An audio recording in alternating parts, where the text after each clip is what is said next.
دوستان سلام و خسته نباشید. خدا قوت.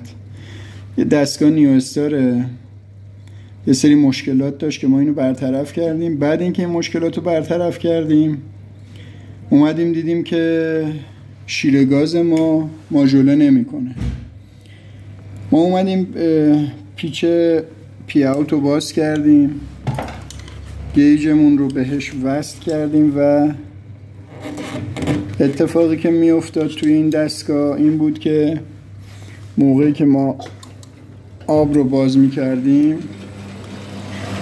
دستگاه میرفت روی حالت روشن شدن، دیگه شعله کوتاه یا شعله بلند نداشت. یعنی ما موقعی که می اومدیم سیم بوبین مدولاتورمون رو می کشیدیم شعله کوتاه نداشتیم و شعله بلند هم نداشتیم. اتفاقی که می افتاد توی این، ما اومدیم بعد کلی بررسی به این نتیجه رسیدیم که شیر گازمون خرابه. که اومدیم بررسی کردیم. این هم به دوستان میگیم آقا موقعی که میخواین تنظیم شیر گاز بزنید از پیشگوشی چهارسو استفاده نکنید. پیشگوشی چهارسو مشکلی که به وجود میاره میاد و اون ساچمه‌ای که داخل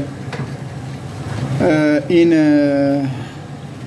مال بوبین مدولاتورمون هست و تحت تاثیر قرار میده و تنظیممون درست در نمیاد. اینجا اتفاقی که افتاده بود یه تیکه از این پلاستیکه کنده شده بود، رفته بود بغل ساچمه گیر کرده بود دقیقاً داخل اینجا و نمیذاش که ما بخوایم این رو تنظیم بزنیم دیگه اون ساچمه بازی کنه و کاری کنه. به خاطر همیشه میگم آقا از یه دو سو استفاده کنید. بخواید تنظیم گاز انجام بدید، شعله کوتاه شعله بلند، حالا هر کاری میخواید از یه دو سو استفاده کنید برای این کار که این اتفاق براتون نیفته. شعله کوتاه شعله بلند همه چیزش رو تنظیم کردیم. الان هم دمای آب همه چیز میزونه. ما دوی رو کم کردیم که ببینیم وضعیت به چه صورتی میشه و اینم الان شعله کوتاه که حالا شعله کوتاهمون یه مقدار کمه. ما قاعدتا باید شعله کوتاهمون یه ذره بیاریم بالاتر. شعله کوتاهمون رو میاریم حالا اولوش 2-2.5 میلی بار و میریم. این هم شعله بلندمون که حالا شعله بلندمون هم اگه دبی رو زیاد کنیم قاعدتا باید بالاتر هم بره.